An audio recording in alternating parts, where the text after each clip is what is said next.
Vamos lá. Diz aí assim a nossa apostila. Você que não tem, me acompanhe.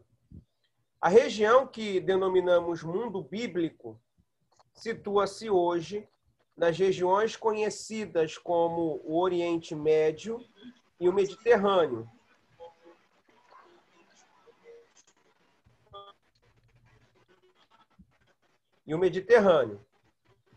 Podemos apontar como áreas limites do mundo. Rafael, você me ouve, Rafael?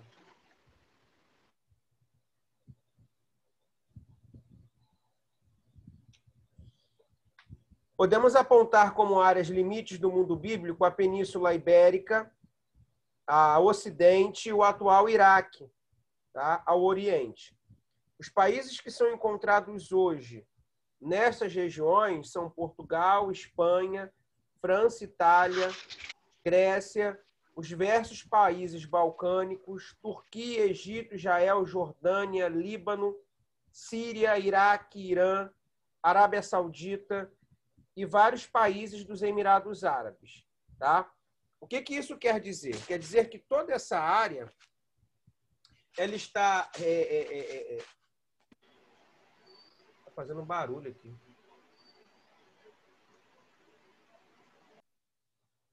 Vamos lá. Toda essa área está relacionada a uma localidade conhecida como Crescente Fértil.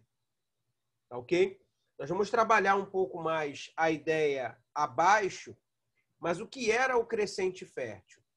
O Crescente Fértil era uma localidade que funcionava como se fosse uma meia-lua, né? Dentro desse território. Tá? O que de qualidade tinha nesse Crescente Fértil? Era uma terra de muita prosperidade, tá, ok? Era um ponto estratégico e era a localidade de onde saiu Abraão. O Crescente Fértil era uma geografia que todos queriam encontrar-se, porque era um lugar que aonde você plantava, você conseguia colher, tá, ok? Você tinha a proximidade do mar, e isso proporcionava às pessoas fácil acesso ao comércio. Então, todas as pessoas tinham por um só ideal, habitar dentro do Crescente Fértil. Quem habitava dentro daquela região conseguia prosperar. Tá? De certa forma, a prosperidade ela era absurda, porque não só você conseguia plantar e colher, mas como você conseguia comercializar o seu plantio. Como você conseguia ter contato com mercadorias de baixo custo. Quanto maior fosse a sua distância do Crescente Fértil, maior era o gasto que você possuía para poder sustentar-se. Você pega, por exemplo, algumas pessoas que trabalham com comércio, por exemplo, elas vão ao centro da cidade, elas compram a sua mercadoria para poder revender nos bairros onde elas residem. Por que elas vão ao centro do Rio? Porque no centro, o preço da mercadoria ela é muito mais abaixo do que aquilo que ela encontra dentro do bairro em que ela está situada. Enquanto mais próximo do centro você mora, melhor fica a sua condição de vida, melhor acesso você tem a determinadas localidades. Hoje, por exemplo, quando você vai atrás de um emprego, geralmente o empregador ele só fornece uma passagem para o seu empregado. Então, aquela pessoa que mora mais próxima do acesso à condução pública, ela tem uma facilidade melhor e maior de arrumar um emprego, porque ela está situada no centro daquela cidade. E dentro dessa perspectiva bíblica aqui, não era diferente. Quem morava no Crescente Fértil prosperava porque o solo era fértil. Quem morava no Crescente Fértil prosperava porque tinha contato com mercadoria de baixo custo. Quem morava no Crescente Fértil prosperava porque tinha o poder de troca e de barganha. Então, por exemplo, quando Abraão, que morava em Ur dos Caldeus, era uma localidade que estava situada dentro do Crescente Fértil, ele escuta a voz do Senhor para largar aquela geografia e ir para um lugar que o Senhor ainda iria lhe mostrar. Deus não estava tirando Abraão de uma localidade pobre. Deus não estava tirando Abraão de um lugar onde o opróbrio era uma característica. Muito pelo contrário. Deus chama Abraão de uma localidade extremamente próspera, aonde todos queriam morar, aonde as pessoas matavam e morriam para poder viver, para ir em direção a uma localidade que Deus não havia dito ainda para Abraão aonde era. E Abraão, ele larga algo que todos queriam obter, por conta de uma voz que ele ouviu e entendeu ser a voz de um Deus criador dos céus e da terra. Então, quando você analisa tudo que Abraão deixou por conta de uma voz, você consegue entender o do porquê Abraão ele é identificado como o pai da fé. Porque ele não larga qualquer coisa, ele larga algo que todos queriam obter. E detalhe, naquela oportunidade, dentro do Crescente Fértil, ninguém cultuava um só Deus, tá? Era comum as pessoas obterem uma diversidade de deuses muito intensa. Todos os povos que habitavam o Crescente Fértil eram politeístas e não monoteístas. Cultuar e servir a um só Deus era uma visão de derrota dentro daquela localidade, onde as pessoas cultuavam uma diversidade muito grande de deuses. Para quê? Para que cada um desses deuses cultuados pudessem executar uma determinada dádiva sobre a vida de cada um deles. Muito parecido como os católicos vivem na atualidade, né? Você vai a Santo Antônio porque ele tem uma característica peculiar. Você vai a São Sebastião porque ele tem uma característica pessoal. Você vai a São Jorge porque ele tem uma característica pessoal. Assim eram os povos politeístas. Eles adoravam aos deuses de acordo com as características que aquele Deus possuía de abençoar os seus servos. Então, quando Abraão ele decide seguir ao Senhor, ele é tido como louco, por quê? Porque ele sai de uma localidade onde ninguém largaria. Eles abrem mão de algo que todos queriam ter. E ele segue a voz de um Deus em detrimento da voz de diversos deuses. Tá? Então, essas eram as características do Crescente Fértil. Eu gosto muito de citar esse exemplo, né? Por exemplo, você pega a Luciana e o Rodolfo, correto? Eles, por exemplo, moram em uma cobertura no Leblon, ok? Cujo salário deles é extremamente elevado.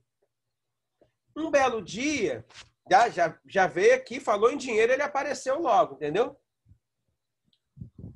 Mas não vai ser bom para você o final dessa história, não, tá ok? Então, ambos moram em uma cobertura no Leblon. Um belo dia, depois de uma viagem, né, aonde ambos vieram de Paris, a Luciana está cansada. Por mais que ela viesse em primeira classe, muito bem confortável, ela se sentiu cansada daquela viagem. E o Rodolfo falou, meu amor, eu vou descer para caminhar, né, na beira do mar, pegar aquela brisa, tomar uma aguinha de coco, né, rever a vizinhança, que é de extrema qualidade. E aí o Rodolfo, caminhando pela praia, Deus fala com o Rodolfo, certo? O Rodolfo vem para casa para comunicar a Luciana que Deus tinha dado a ele uma outra direção. Só que o estado atual do Rodolfo e da Luciana era morando em uma cobertura no Leblon, assalariados com R$500 mil por mês, com empregados, com servos, com tudo que tinha direito. E aí o Rodolfo chega em casa e a fala do Rodolfo é: Deus me deu uma outra direção. Deus falou comigo. Pensamento da Luciana: vamos nos mudar para Miami. Nós vamos passar a ser assalariados por R$1 milhão. E o nosso filho vai ter como parque de diversão a Disneylândia. Correto? Só que o Rodolfo fala assim: não foi essa a direção que Deus me deu, Luciana. Qual foi a direção? É algo melhor? Não, nós vamos ter que sair dessa cobertura no Leblon e vamos ter que morar lá no Grã-Pará, na estrada de Madureira. E vamos ter que sair daqui a pé para morar de favor na casa de alguém. Sabe o que a Luciana ia falar para o Rodolfo? Vai você sozinho, eu quero divórcio, porque você está na carne. Vai falar para ele, você precisa de Jesus. Exatamente, né? Mas foi exatamente esse contexto que acontece com Abraão e com a sua família. Só que a fala da esposa e a fala do seu sobrinho Ló não foi essa que eu acabei de citar. Abraão, ele é tão convincente, tá? Na propagação daquilo que Deus tinha dito para ele, que a sua esposa fecha com ele e o seu sobrinho Ló tem a intenção, e a intenção ela é aceita por Abraão, de ir também. Então, olha o discurso de Abraão. Olha o que um discurso de fé tem um poder de produzir nos ouvintes. Tá? Tem um poder de convencimento. Aí você já não recebeu, né, Rodolfo? Vai morar lá no Grão-Pará, né? Dom Bosco, não é isso? Eu já moro bem pertinho, Varão. Então, eu não desfrutei da abertura não, é volta, tranquilo. Você mora onde? Mas é forte. Você mora onde? Eu moro no Comendador Soares. Ah, você mora bem pra cá, pô. Você mora bem pra cá. Você mora na Zona Sul de Nova Iguaçu, Mercado Extra, Top Shopping, né? Professor, repete o nome que o senhor falou dos povos que viviam naquele período do crescimento fértil. Tá na apostila. Tá aí na apostila. Beleza até aí, pessoal? Tranquilo? Compreenderam bem essa questão do crescente fértil? Tá? Porque às vezes a gente tem uma visão meio que errada de que Abraão ele estava vivendo no opróbrio e Deus honrou ele, levando ele para Canaã.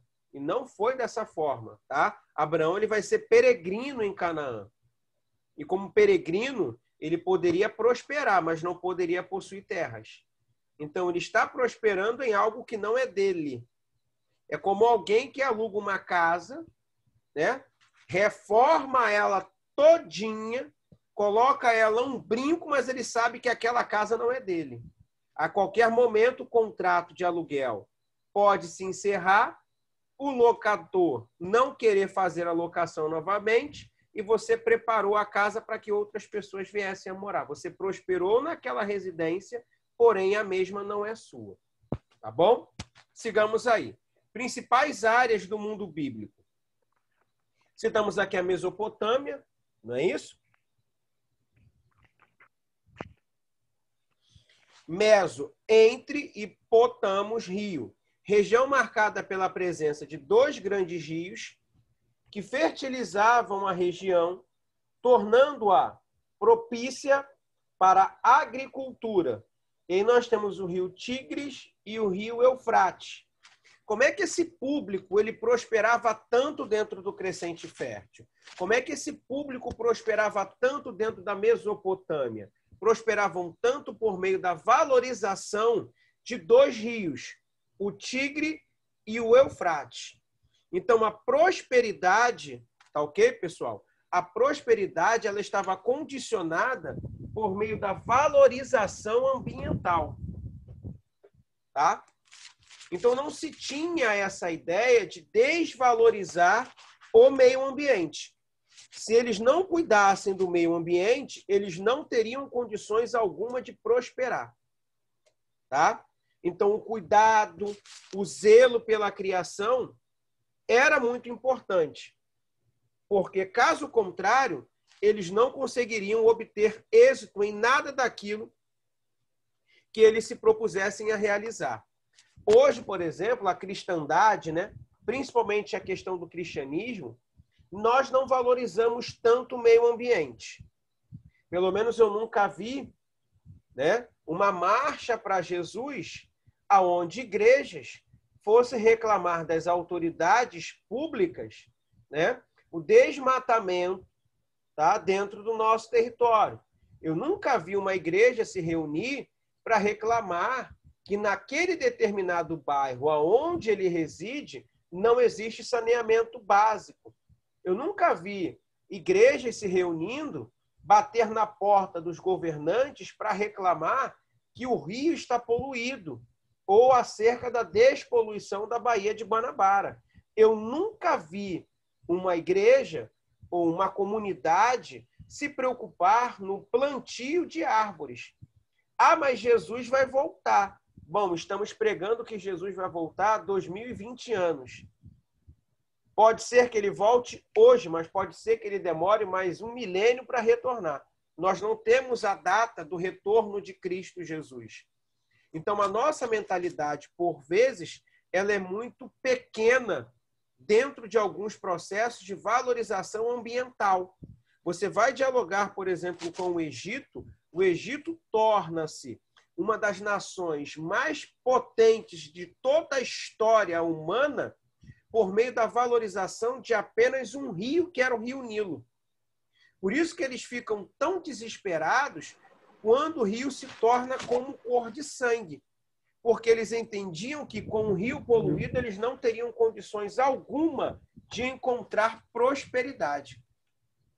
Então, a valorização ambiental, ela é muito importante. Quando você faz, por exemplo, a leitura de Deuteronômio capítulo 20, versos 19 ao 20, diz o seguinte: quando sairdes uma cidade com muitos dias, combatendo contra ela para a tomar, não destruas as suas árvores, metendo nelas o machado, porque do seu fruto comerás. Olha o que Deus está dizendo em Deuteronômio. Quando você for para a guerra, destrói tudo, menos o meio ambiente. Porque se você cortar a árvore, você não vai ter o que comer dela. Então, Deus, ele se propõe a valorização ambiental. Tá? Não as cortarás. São as árvores do campo, pessoas para que sejam sitiadas por ti. Olha o que Deus está dizendo. Vocês estão guerreando contra pessoas, não contra a natureza. Tá? Acabem com a natureza que vocês vão morrer de fome. Então, não lancem fora as árvores frutíferas e nem cortem as árvores que não produzem a mesma. Tá? Versículo 20. Somente as árvores que souberes não serem frutíferas poderás destruir e cortar, a fim de edificares baluartes contra a cidade que está em guerra contra ti, até que seja derrubada. Tem certeza que a árvore não dá fruto? Pode cortar. Agora, tem que ter a certeza. Não tendo, não corte. Só que a valorização do meio ambiente não é uma promoção que a igreja se preocupa em ofertar para a sua membresia. Eu, pelo menos, nunca preguei. Tá? Já ensinei por diversas vezes. Mas eu, por exemplo, nunca preguei em cima do altar uma mensagem que viesse a produzir consciência ambiental da membresia da igreja. Tá? Eu nunca ouvi nem nunca preguei.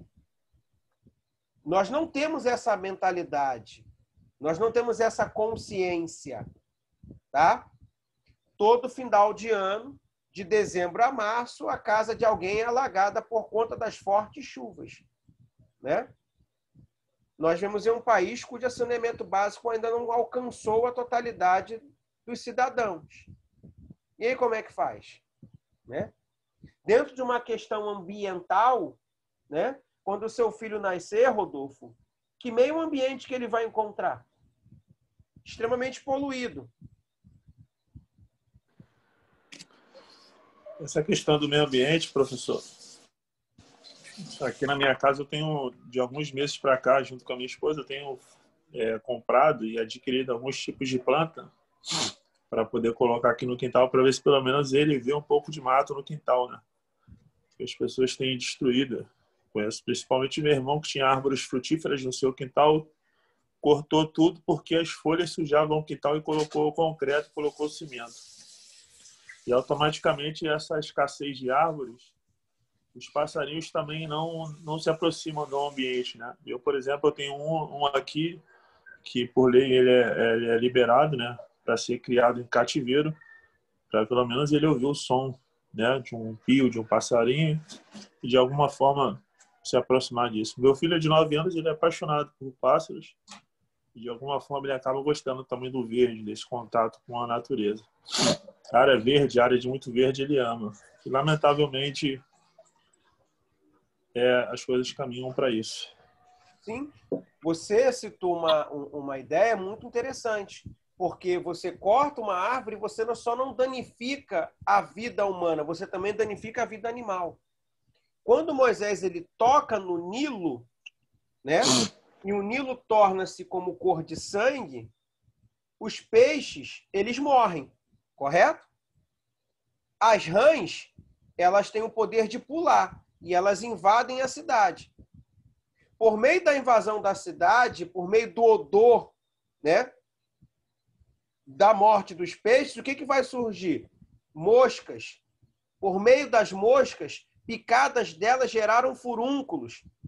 Então, tudo que aconteceu no Egito principiou dentro de uma questão de desequilíbrio ambiental. Você pode visualizar que os antigos viviam muito mais do que nós vivemos hoje. Por quê? Porque quanto mais o ambiente vai sendo degradado, menor vai sendo a condição de vida do ser humano dentro desse contexto. Você vai visualizar, por exemplo, quando você vai à região dos lagos, a temperatura e o ambiente ele é outro. Quando você vem para os grandes centros, você já sente aquela opressão, né? Aquele ambiente pesado, aquele ar poluído. Então, toda essa problemática vem por meio da falta de consciência geográfica naquilo que tange a preservação ambiental. E a Bíblia propõe isso. Só que eu só retiro da Bíblia aquilo que eu acho interessante. A Bíblia não é um livro para pregador, tá bom, pessoal? Ela não foi feita para você pregar ela somente. A Bíblia ela é um manual que ensina o ser humano a viver de modo sadio nessa terra. Só que no Brasil, cristãos utilizam a Bíblia somente para pregar. Parece, tá, que as informações que nela estão contidas estão relacionadas somente ao contexto de pregações em cima de altares. A Bíblia ela foi feita para que eu pudesse entender a forma correta de se viver. Por exemplo, a Bíblia ela me ensina o método correto de me alimentar. Quando você vai a Daniel, por exemplo, e Daniel se nega a fazer o uso dos manjares do rei, quem é que pode me dizer o que Daniel se propõe a comer? Somente legumes, né? Legumes. Ele faz um jejum? Não, é a comida que ele já comia antes. Por que então a gente faz o jejum de Daniel? Na verdade, as pessoas anunciam o jejum de Daniel erradamente, né? Porque, Muito, na verdade, muito errado. Eu vejo até pessoas fazendo campanha, 7 não sei quantos dias de jejum de Daniel, e não sei o quê. Mas, na verdade, Daniel só comeu, eu não me lembro agora exatamente, mas a questão de sementes, né? E mais detalhado. Frutas, legumes e verduras. Muito bem. Isso aí. Daniel inventa essa dieta. Da onde ele tira esse processo de alimentação? Porque a Bíblia vai dizer que depois de um período, Daniel ele está muito mais formoso e com a aparência de estar muito mais saudável do que aqueles que estavam comendo os manjares do rei. Não entendam os manjares do rei como uma comida impura. Não era uma comida impura. Era uma comida que o rei ofertava para todos aqueles que estavam sendo preparados para um determinado propósito. Daniel se propõe a comer de um outro alimento para executar o mesmo serviço que os demais estavam fazendo. Só que da onde Daniel tira essa ideia de comer fruta, legumes e verduras?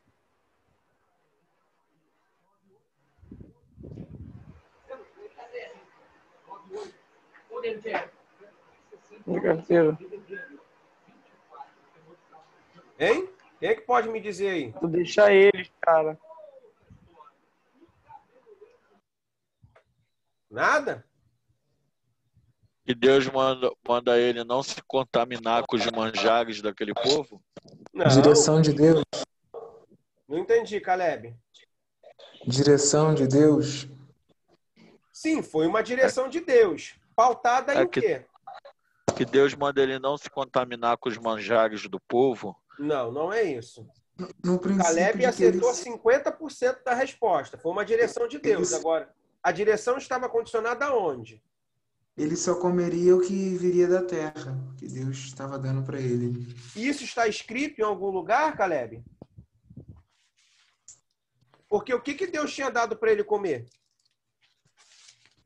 Faça a leitura, por exemplo, depois de Gênesis capítulo 1, versículo 29. Isso aí. Olha o que Gênesis 1, 29 vai dizer. Disse Deus ainda, 2 pontos.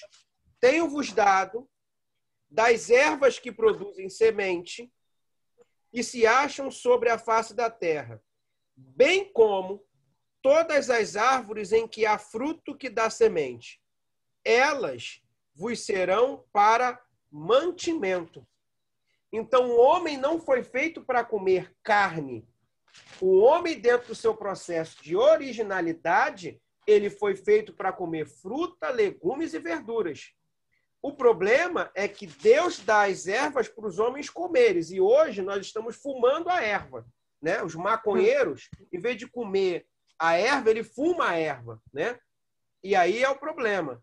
Não é isso? Está mostrando a seda, né? Aí, Caleb. O Caleb não fala nada, é o representante da turma e deixa essa balbúrdia acontecer aqui. Mas tudo bem. Culpa do Rodolfo. É ele mesmo que está fazendo essa balbúrdia aí. Então você consegue visualizar, o homem passa a comer carne vermelha depois do dilúvio. Porque nem os animais comiam carne vermelha. É só você ler o versículo 30. E todos os animais da terra, e todas as aves do céu, e todos os seres viventes que se arrastam sobre a terra, tenho dado todas as ervas verdes como mantimento. E assim se foi. Às vezes as pessoas perguntam, poxa, mas como é que Noé conseguiu levar um crocodilo, um leão para dentro da arca? Gente, o homem não comia carne, nem o animal comia carne. Ambos só comiam fruta, legumes e verduras. Então não existia inimizade entre o homem e o animal. Não existiam animais selvagens. Todos eles eram domesticados. O professor, eu já ouvi dizer que Noé foi orientado a pegar certas ervas, né? Como nós estamos falando tanto do verde, das frutas e dos legumes. Existia uma erva, não sei se gerou algum aquecimento para ela soltar algum tipo de vapor ou algum ar para poder colocar os animais em adormecimento. Eles dormiram durante todo o período do dilúvio porque não teria condições de fazer a manutenção na arca por causa das fezes e urina. De fato, eles hibernaram. Os animais, eles hibernaram. Os animais, eles dormem muito mais tempo do que nós imaginamos. Quem tem gato e cachorro em casa, por exemplo, eles passam a maior parte do dia dormindo. E não eram animais em fase adulta, eram animais em fase pequena, né? E era fácil a manutenção deles. Por quê? Porque eles não comiam carne vermelha. Entende? Então, o elo, a ligação entre o homem e o animal era muito facilitada. O homem vai passar a comer carne vermelha depois do dilúvio. Você pode visualizar, gente. Quando você está com diabetes, o que você passa a comer? Fruta, legumes e verduras. Pressão alta, fruta, legumes e verduras. Você está doente, fruta, legumes e verduras. Você quer emagrecer, fruta, legumes e verduras. O que aumenta a imunidade do ser humano contra a Covid? Fruta, legumes e verduras. Entende? Então você consegue visualizar que Deus ele se preocupa tanto com o ser humano que até o jeito certo de se alimentar, Deus oferta para o mesmo. Só que o homem se esquece disso. Hoje, por conta da desvalorização ambiental, por conta das queimadas, por conta da ambição do homem, né? As frutas, os legumes, as verduras que nós comemos são todas intoxicadas. Então, não surte os mesmos efeitos. Antigamente, minha avó viveu muitos anos de vida. né? Por quê? Porque a alimentação era adequada, a poluição não era tanta, a água era mais pura. Hoje você bebe água com cocô, pô. Você dá e oferta para a sociedade. Quem quer falar? Pode falar, Rodolfo. Hoje nós estávamos conversando sobre isso lá na empresa. Um amigo meu, a avó dele, a minha avó faleceu com 103 anos, né? E você vê hoje as pessoas bem novas ficando doentes. Tem até um caso de um testemunho muito lindo de um casal próximo aqui de casa. Vou resumir rápido, bem rápido. Ele estava com uma doença no seu estômago, desenganado pelos médicos. O médico falou: você pode ir para casa, você pode comer carne vermelha, você pode comer tudo. A esposa dele pesquisou alimentos que podiam reter, não deixar essa doença evoluir ou recuar ela. Então ela trabalhou só com alimentos naturais, frutas, legumes e entre outras coisas. E ele teve uma redução 100% e acabou que, junto com o amor de Deus, com o milagre de Deus, ele foi curado. Ele fez até um livro sobre isso. Vou tentar relembrar aqui o nome e vou compartilhar com vocês. Então, realmente, essa questão do alimento, da fruta, do legume, faz um efeito muito grande nessa carne aqui. Você vê jovens com diabetes, você vê jovens infartando por conta da ausência da alimentação adequada. Né? Então, você vê que há uma preocupação com a valorização ambiental. Só que nós não temos essa perspectiva, né? Não temos essa preocupação. E aí é que mora o problema. Beleza? Tudo certo? Alguém quer fazer alguma pergunta, falar alguma coisa? Não. Não? Maciel, tudo bom, Maciel? Camila, paz, Camila. Paz, professor. Paz. Vamos lá, pessoal. Nesta área... Alguém mandou mensagem aqui. Caleb. Fala, Maciel, tudo bem, meu amigo?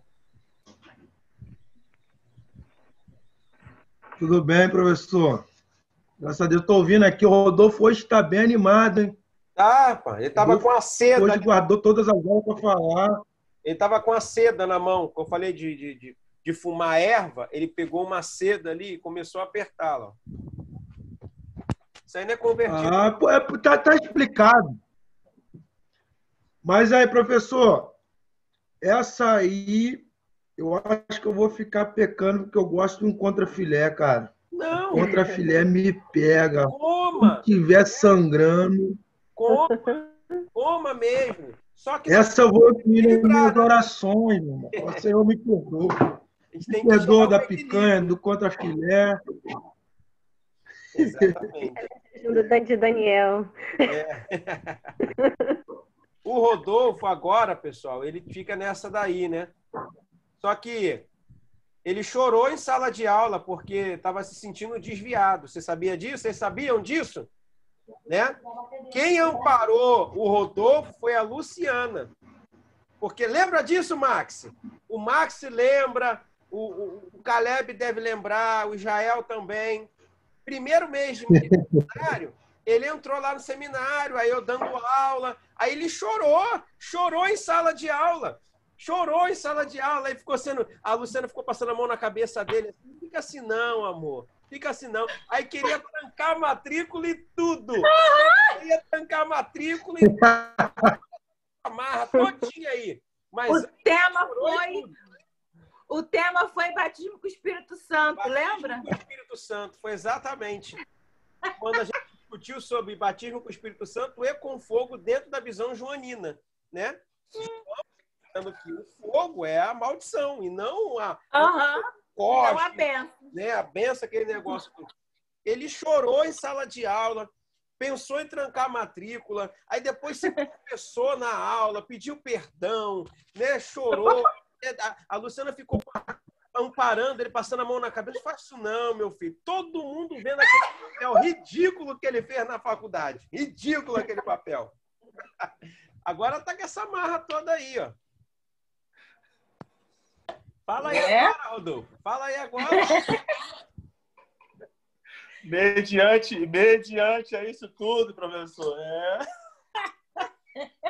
Eu não tenho palavras para falar. Ele só está no seminário por causa da Luciana, porque senão ele não estaria, não. Queria desistir por causa da pandemia, porque eu tô grávida. Eu falei, não, você vai conseguir. É o Leandro. Se for o Leandro, eu fico. Aí, tá vendo aí? Aí fica rendendo homenagem, mas na hora de chamar pro churrasco não chama, né? Difamação, hein? Professor, no próximo churrasco o senhor será convidado. E a turma? Tem que chamar a turma também. Tá todo mundo assistindo. Todo mundo. E tá gravando. A aula tá gravada. Tá gravado, hein? Tá gravado, Barô. Tá bom. Cadê o Marcial? Marcial já correu já. Vamos lá, pessoal. Nesta área, no decorrer da história, surgiram grandes e poderosos impérios. O Império Sumeriano, tá? Foi um dos primeiros impérios a existir. Os Acadianos também foi um poderoso império, tá? E teve os dois últimos aí, né? O Babilônico e os Persas, tá?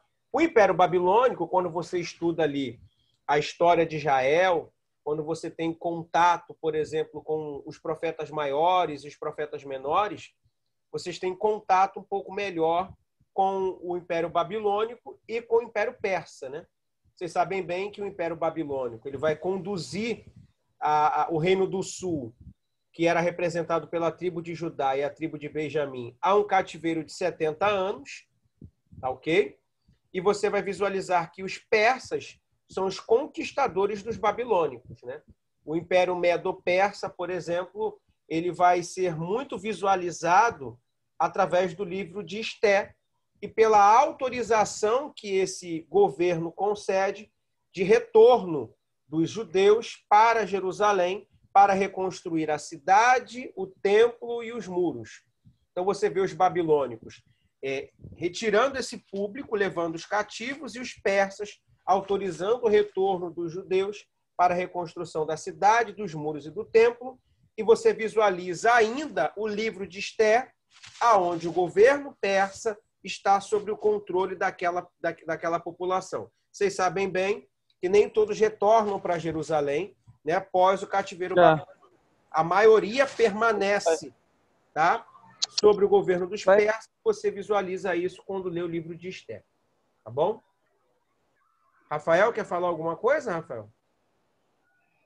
Não, valeu. Como é que era? Sigamos aí. Península Arábica. Extensa península formada por poucas áreas férteis, tá? E muitos desertos. Ali se desenvolveu um importante reino, que foi o reino de Sabá. Conviver no deserto não era uma das tarefas mais simples, tá? Até porque no deserto não se retém água da chuva, até porque no deserto não se tem condições de se viver, você se sobrevive, tá? Vamos falar do Egito agora, que situa-se no nordeste do continente africano, como a Mesopotâmia. Tem sua fertilidade garantida pela presença do rio Nilo, que atravessa toda a região. Nesta região se organizou um grande império, o egípcio. O Império Egípcio, pessoal, foi um império, para mim, tá? Que só não é mais marcante do que o Império Romano. E não é porque o Império Romano ele tem a sua qualidade, se assim nós podemos dizer, né, por conta da influência grega, né? Muito por conta de Alexandre o Grande. O Império Grego, por exemplo, ele cai, mas não cai. O exército grego é destruído, mas a cultura grega ela permanece até os dias de hoje. Os egípcios, para mim, foram um império muito poderoso, porque eles conseguem prosperar com as ferramentas que eles possuíam.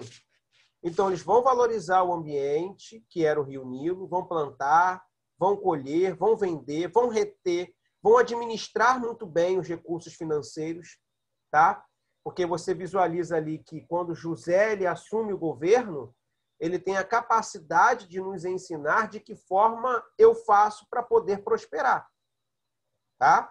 Quando José assume o governo, ele já compreendia que por um período de 7 anos o Egito ia prosperar e por um período de 7 anos a terra ia passar por fome. Então, quando você visualiza o Egito, você consegue entender a forma correta de prosperar, né? Quem guarda tem, tá?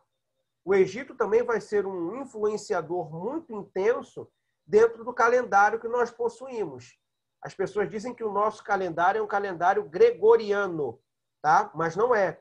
A Grécia, ela é influenciada pelo calendário egípcio, tá? O calendário egípcio funcionava com 365 dias anuais e com esses 365 dias divididos com 12 meses de 30 dias cada um.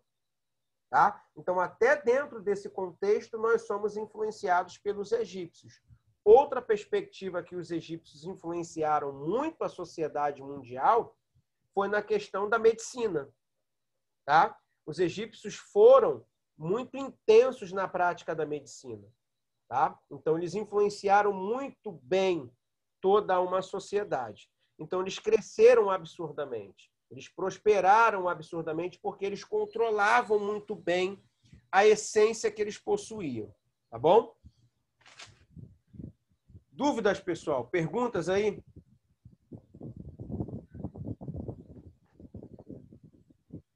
O Márcio caiu porque a internet dele tá ruim. Mandou mensagem aqui agora.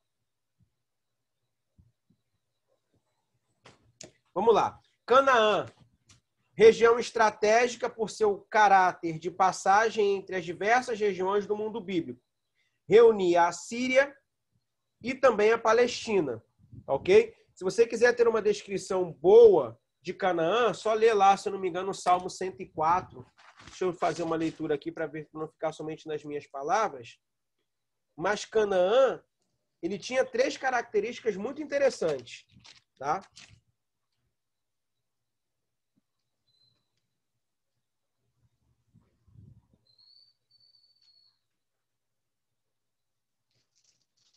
Isso aí, tá? Salmo 104, versículos do 10 ao 18, tá? Depois você tira um tempo e faça essa leitura. Por que Canaã ele era importante, pessoal? Canaã tinha 3 características, tá? Canaã era uma localidade de montes, vales e desertos, tá? Então, todas essas 3 características estavam inseridas dentro de Canaã. Aonde o povo vivia? O povo vivia no vale. Tá? Porque o vale era o único espaço geográfico que ofertava condições para alguém viver. Porque era no vale que você plantava e você colhia. O vale era o único solo capaz de reter as águas da chuva. Em tempos de chuva, era no vale que se formavam as grandes cisternas e também os grandes riachos. E você só prosperava em Canaã se houvesse chuva. Se não houvesse chuva, você não teria condições de prosperar. Por isso que Moisés, ele é instruído por Deus a instruir o povo quando eles entrassem em Canaã, dizendo o seguinte, que Canaã não era igual ao Egito. Canaã era a terra que comia gente. Por quê? No Egito, eles não precisavam de chuva para poder prosperar. Apenas a valorização do rio era suficiente. Em Canaã, era uma terra que manava leite e mel. Porém, você só conseguia plantar e colher se Deus enviasse a chuva do céu. E como é que a chuva do céu caía? Se o povo andasse em obediência para com Deus. Tá? Firmeza. Então, era no vale que a pessoa vivia. Era no vale que ela plantava, era no vale que ela colhia, era no vale que ela nascia, no vale que ela morria. Você vê que quando Abraão ele passa por uma crise em Canaã, ele vai para onde? Ele desce para o Egito. Isaac passa pela mesma situação de fome. O que Isaac tenta fazer? Descer para o Egito. E Deus o proíbe. Tá? Beleza, Senhor, não vou descer para o Egito, mas como é que eu vou comer e beber e sustentar minha família? Vai trabalhar, pô. O que Isaac faz? Ele cava poços. Ao cavar os poços, ele encontra água. Ao encontrar água, ele prospera. A Bíblia vai dizer que Isaac ele prospera mais em tempos de crise do que fora do tempo de crise. Por quê? Primeiro, ele resolve obedecer a Deus e não descer ao Egito e ficar em Canaã. Segundo, ele arregaça a manga e vai trabalhar. Vagabundo não prospera, nem em tempo de crise, nem fora do tempo de crise. Então, ele arregaça a manga e vai atrás do trabalho. Tá? Então, ele prospera. Então, era no vale que você prosperava. Às vezes as pessoas falam assim, eu estou passando pelo vale. Então, tu está no lugar certo, cara. O teu problema não é o vale. O teu problema é que você não gosta de trabalhar. O teu problema não é o vale. O problema é que você não quer arregaçar a manga. O teu problema não é o vale. O teu problema é que você não gosta de passar por dificuldades. E nem por problemas. Você não gosta de sair da sua zona de conforto. Né? Então, quando você estiver passando pelo vale, dê um culto de ações de graça. Porque você que ainda não conseguiu entender as características positivas do ambiente que Deus te colocou. Tá? Então, é no vale que se vive. Canaã também tinha uma segunda característica, né? Era um lugar de montes. Monte não era lugar de se viver. Monte era lugar de sobreviver. Quando o negócio estreitava no vale, tá? Como, por exemplo, a invasão dos inimigos, para onde esse povo fugia? Fugia para o monte. Daí você consegue compreender o Salmo 121.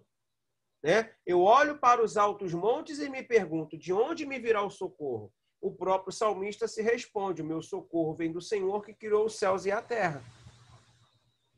Porque era comum das pessoas fugirem para os montes em tempos de crise. E aí o salmista se questiona, eu vou continuar fugindo ou vou permanecer no vale? Se eu ficar no vale, eu tenho que lutar. E eu não tenho condições de vencer aquilo que vem contra mim. Então eu vou fugir para o monte. Só que o salmista decide não fugir para o monte, ele decide ficar no vale. Ele decide ficar no vale no nome de quem? No nome do Deus que criou os céus e a terra. E como é que Deus criou os céus e a terra? Trazendo à existência coisas que não existiam. Então, olha a fé do salmista. Eu não vou fugir, eu vou ficar. Mas você não tem condições de vencer. De fato, eu não tenho. Então, como é que você vai vencer? Eu vou vencer porque eu creio num Deus que criou os céus e a terra. Eu vou ficar na força do Deus que tem o poder de trazer à existência coisas que ainda não existem. O monte era o lugar de refúgio. O monte era o lugar de fuga. Tá bom? E ele decide não fugir. Ele decide não correr. E o deserto? Também era uma característica de Canaã. Tá? Por que é que existia deserto em Canaã, já que eles tinham passado 40 anos de deserto? Por que Deus ainda permite que exista desertos em Canaã? Essa é a grande questão. Vale, lugar de se viver. Montes, lugar de sobreviver. E deserto? Lugar de abater a soberba. Tá? Deus permite que existe deserto na Terra Prometida para que todas as vezes que o povo viesse a se esquecer de Deus ou deixasse a soberba entrar no coração, eles olhassem para o deserto e entendessem da onde Deus tirou ele. Da onde Deus tinha resgatado aquele povo. Você entende, por exemplo, que na sua vida ainda existem alguns desertos que Deus não tira?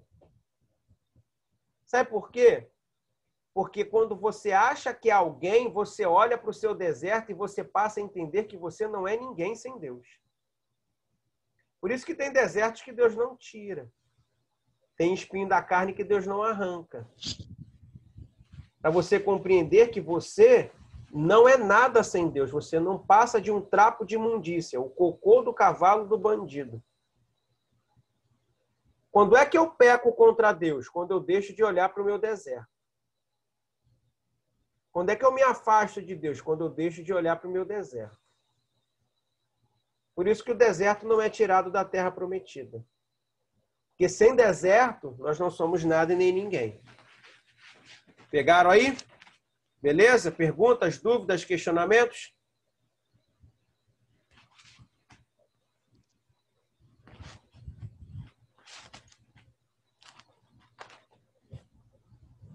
Amém, Caleb. Quer falar, Jael? Não, o celular vai descarregar.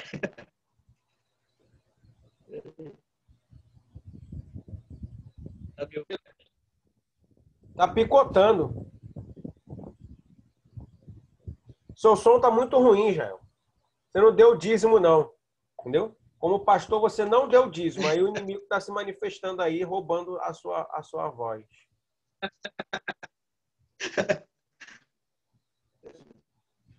Sigamos aí. Nesta área, se estabeleceram diversos povos, como quem? Os filisteus, os fenícios e os próprios hebreus. Os filisteus, pessoal, sempre foram uma pedra de tropeço, né? Ou uma pedra no sapato dos hebreus. Quem vai conseguir destruir os filisteus é Davi, né? Saul não consegue, mas Davi consegue, de certa forma, né? Os filisteus eles tinham algumas características, por exemplo, porque dominavam a geografia que eles conviviam. Os filisteus eram os únicos povos que possuíam o poder de domínio do ferro. Quem produzia os armamentos daquela época? Eram os filisteus. Então, por exemplo, eu teria que armar o meu exército. Aonde eu comprava as armas? Nas mãos dos filisteus. E tu acha que eles me vendiam as armas que eles usavam? De forma alguma. As armas deles eram muito melhores. Por isso, né, a dificuldade de se vencer. Ok? Europa. Cenário de importantes impérios como o Macedônico, também conhecido como o Império de Alexandre, que reuniu a Grécia, a Macedônia, o Oriente Médio e o Romano, que a partir da cidade de Roma, situada na atual Itália, unificou as regiões mediterrâneas na Europa Ocidental e Oriental, o norte da África e o Oriente Médio. Por uma grande diversidade geográfica e cultural, a Europa faz-se presente na Bíblia de forma efetiva nos livros do Novo Testamento. Vamos entender aqui algumas questões. Para nós terminarmos o nosso encontro, falar da Grécia e falar de Roma. Qual foi a maior capacidade dos gregos? A inteligência. A estratégia, tá? A capacidade que eles tinham de pensar. Alexandre o Grande, quando ele dominava os impérios, ele não estabelecia um regime de escravidão. O sonho de Alexandre sempre foi de uma unificação linguística, tá ok? E de uma moeda única. Então, quando Alexandre ele dominava as localidades geográficas, a primeira ação que Alexandre tomava era de dominar aquela localidade por meio da língua e por meio da cultura. Então, uma cultura grega era estabelecida dentro daquele território. Os livros que regiam aquela determinada cultura eram todos transliterados para a língua grega. Daí surge, por exemplo, a Septuaginta, um pouco mais à frente, depois da morte de Alexandre. O que era a Septuaginta? Era o Antigo Testamento interpretado no grego. A Grécia, ela vai influenciar tão positivamente na pregação do Evangelho que o Novo Testamento ele é escrito originalmente em que linguagem, pessoal?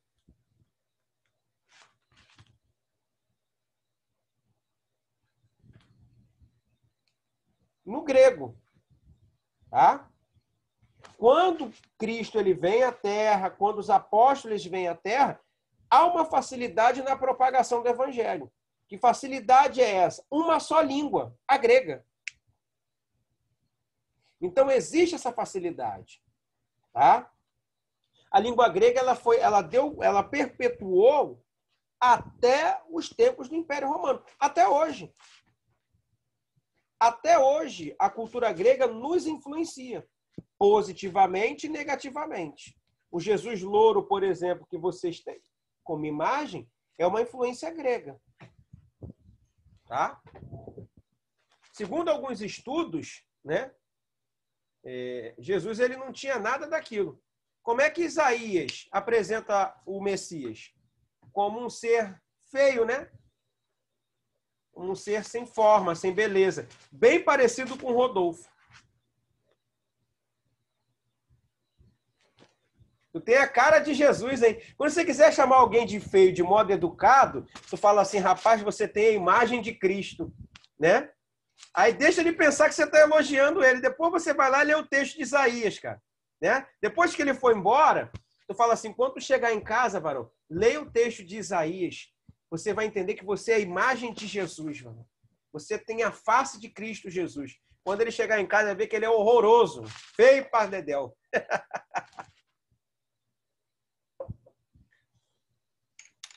E o Império Romano. O Império Romano ele vai ter uma importância muito grande dentro do nosso contexto. Tá? Por que ele vai ter a sua importância? Porque o Império Romano ele vai construir estradas. Né? Ele vai construir toda a condição de logística do ir e também do vir dentro de um território. Por exemplo, hoje nós temos linha vermelha, nós temos linha amarela, nós possuímos Avenida Brasil, né? Todas as estradas nos levam para o centro da cidade. Isso é um ideal romano. Quando Roma ia conquistando, né, os territórios, eles iam colocando estradas. Todas essas estradas conduziam essas pessoas para onde? Para Roma. Daí a ideia de quem tem boca vai a Roma, porque todos os caminhos conduziam o homem a Roma. Roma ela vai dar segurança, tanto por meio dos mares quanto por meios terrestres, e isso vai facilitar a propagação das boas novas por meio dos apóstolos. Então você consegue visualizar que todos esses impérios tiveram uma perspectiva muito benéfica dentro de toda a história. Perseguiram? Sim. Produziram frutos? Também. Tá? Perguntas, pessoal, antes de nós orarmos para terminarmos nosso encontro?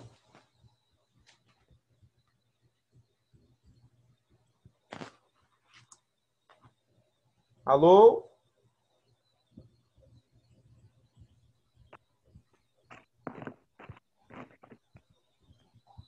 Pessoal, só para trazer a ideia de vocês, quem não tem o questionário, por gentileza, tem que fazer o uso dele para me entregar o questionário até a última aula, tá ok?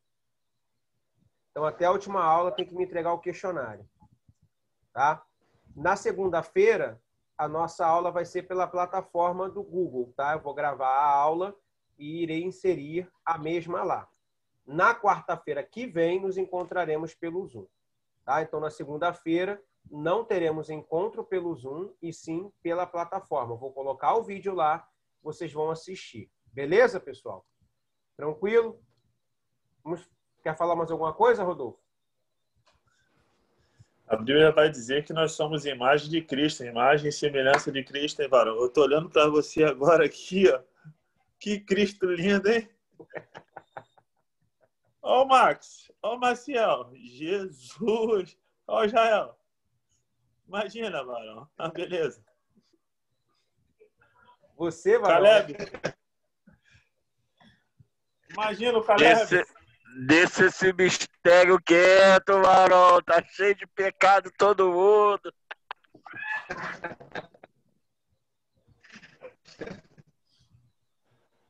Vamos orar, pessoal, para nós terminarmos o nosso encontro? Amém? Amém? Oremos ao Senhor. Senhor Deus e Pai, em nome de Jesus nessa noite, queremos ser gratos a Ti, Deus, por esse encontro.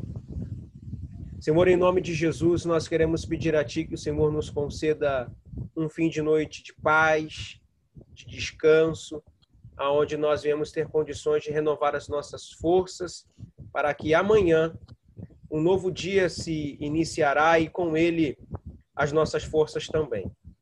Nesse momento, ó Deus, eu quero fazer menção do casal, Rodolfo e Luciana. Senhor, eles estão prestes a receber a herança que o Senhor tem concedido a eles, mais uma. E eu quero entregar a Ti, Deus, o momento do parto da sua filha. Entregar a equipe médica, entregar todo o contexto, ó Deus, que estará envolvendo a vida da sua filha. Queremos repreender, ó Deus, toda ação contrária do inimigo das nossas almas, para tentar dificultar o processo, para tentar criar barreiras, problemas. Deus, em nome de Jesus, queremos cancelar todo o intento do mal contra a vida da Luciana e também do Rodolfo. Senhor, que seja um momento tranquilo, que o parto seja um momento pacífico, em que o nome do Senhor venha a ser glorificado. Toma toda a equipe médica, os hospitais. Senhor, prepara tudo para o louvor da glória do teu santo nome, Senhor. Que o Senhor não permita que eles sejam pegos de modo surpreso, que seja um momento oportuno e que tudo esteja, Senhor Deus, organizado para receber a sua filha dentro daquele espaço hospitalar. Guarda ela, Senhor, desse vírus quando ela estiver inserida dentro daquele hospital, que nenhum mal, Senhor, chegue até a casa dela e a sua família. Toma os demais alunos nas tuas mãos, Senhor. Toma a casa de cada um, a família de cada um, os projetos e planos. Assim nós oramos, agradecidos que somos ao Senhor por tudo, em nome de Jesus. Amém. Deus abençoe a vida de vocês, tá bom, queridos? Fiquem na paz. Deus abençoe. Deve um churrasco para a gente, tá, Rodolfo? Amém. Obrigado, muito obrigado pela oração. Marcel. Obrigado pela oração. Obrigado. Deus abençoe. Cadê? Aqui, ó, barrigudo. Foi lá.